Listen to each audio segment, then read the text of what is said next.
Everybody wants a robot. Only a few people get to have one. That's because robots are hard to make, and they also cost a lot of money. You are one of the lucky ones who gets to own a robot. Here is how it happens. Your mom and dad are scientists. They work with robots every day. Sometimes they even build them. One day they build a robot that seems to do everything wrong. I've tried to fix it and I can't, your father says. So he tosses the robot into the trash. Can I see the picture?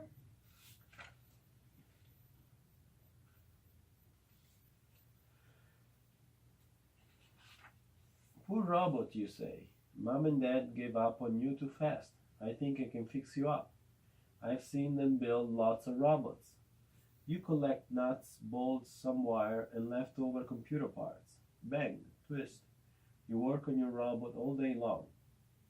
Soon it starts to look much better. You look so good. I'm going to give you a name. You tell it. So you name your robot Gus. There is still more work, you tell your robot. You could use a few coats of paint, but I really like to turn you on now and see what you can do. Your robot should work just as well without paint, shouldn't it? You turn your robot on. Click. He stands up. He sure is tall. Your robot flashes red and blue lights, and his eyes shine bright yellow. Bloop dee beep, he says, holding out his arms to you. Bloop doo deep. I'm all yours. Terrific, you tell him. Now I'll turn on your computer. Beep, buzz. He works. You shout. I fixed him. Then you see a dial on the side of your robot. The dial has numbers from 1 to 100. A sign says, turn the dial to your age. So you do. Bleep, says your robot. Now I can take you on an adventure that's perfect for you. You're not sure if you should go on any adventures yet. After all, you have never used a robot by yourself before. You decide to paint your robot first, so you spray him with silver paint until he shines. Now you are ready to turn him on. Click, bleep, beep is the first thing he says. I'm so glad to be on. Put me to work and see what I can do. I sure will, you tell him. First I could use a little more paint on my back, he says. Okay, you say. You spray a lot more paint on him. Meep, it tickles, your robot yells. He laughs so hard that he falls down and rolls around in the mud. Oh no, you groan. Now I have to clean you up. Nope, meep, your robot says. I can work just as well if I'm dirty. Maybe he can, but he looks terrible. You ask your mom and dad how to work your robot. They show you all the special knobs and buttons.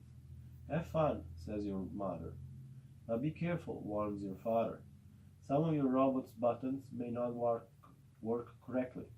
Then they drive off to go shopping. I think I will press this button that says sing, you say. Whoosh, your robot starts to steam. No, sing, you yell. But he's doing it all wrong. Clouds of steam are arising from him. Is he going to take off like a rocket? Yes. Now what do? Should you hop on him? Or should you call the fire department to rescue him? You want to use your robot right away. First you take him out and introduce him to your friends. I want you to meet my robot, Gus. You tell them. I fixed it myself. You want to see if your robot can fly. You press his run button twice, hoping it will take off like a jet. Instead of flying, your robot leaps into the high telephone wires. I'll save you, you say. You grab a rope and lasso him. Whoop him up, says your robot. I did not do that very well.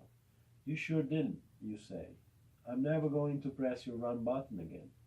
Now it's time to go to school, you say. I'm not programmed to go to school, says your robot.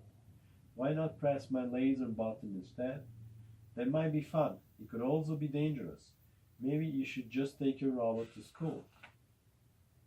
Now stop, you shout. But your robot keeps jumping. Come back, you yell, chasing him. Your robot jumps into an ice cream factory. He keeps jumping until he lands in an enormous tub of strawberry ice cream. Glum, he yells. I'm not programmed to swim.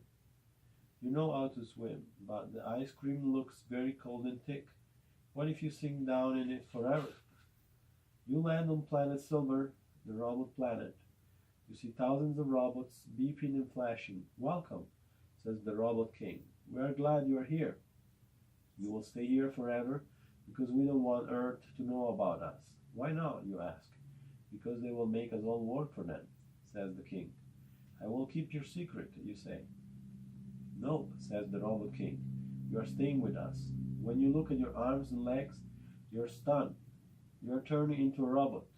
Bleep, oops, you say. Goodbye, Earth.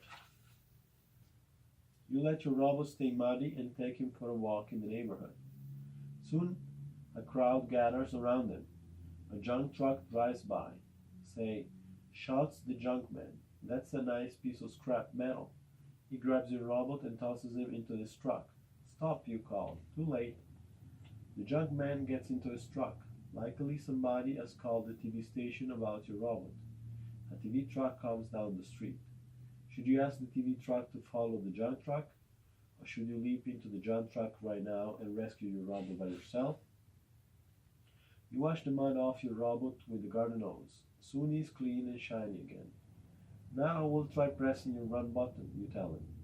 So you do, and off he runs. Terrific, you cry, and you turn him off before he can run too far.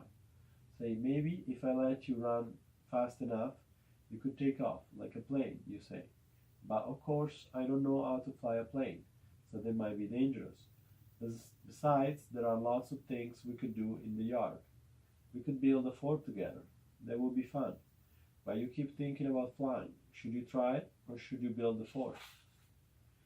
I must save my robot, you yell as you leap into the junk truck. That makes the junk man very, very angry. Both of you are in serious trouble now, he warns.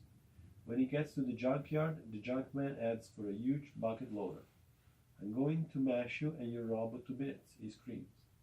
Get us out of this mess, you tell your robot, pressing his problem-solving button. Bleep, bloop, he says. Your robot races the junk man to the bucket loader and gets there first. He scoops up the junk man and drops him onto a huge pile of garbage. You leap on your robot. Both of you blast into space. You go past Mars, past Jupiter, past the Milky Way. You call the fire department to rescue your flying robot.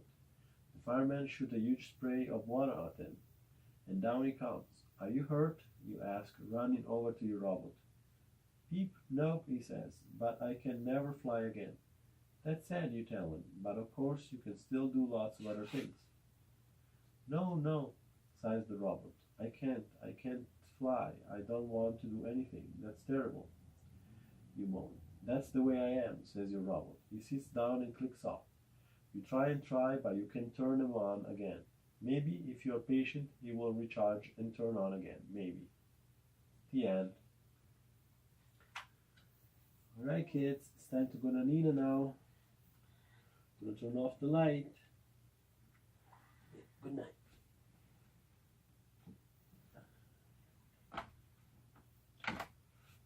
Good night. I love you. Hi, Daddy.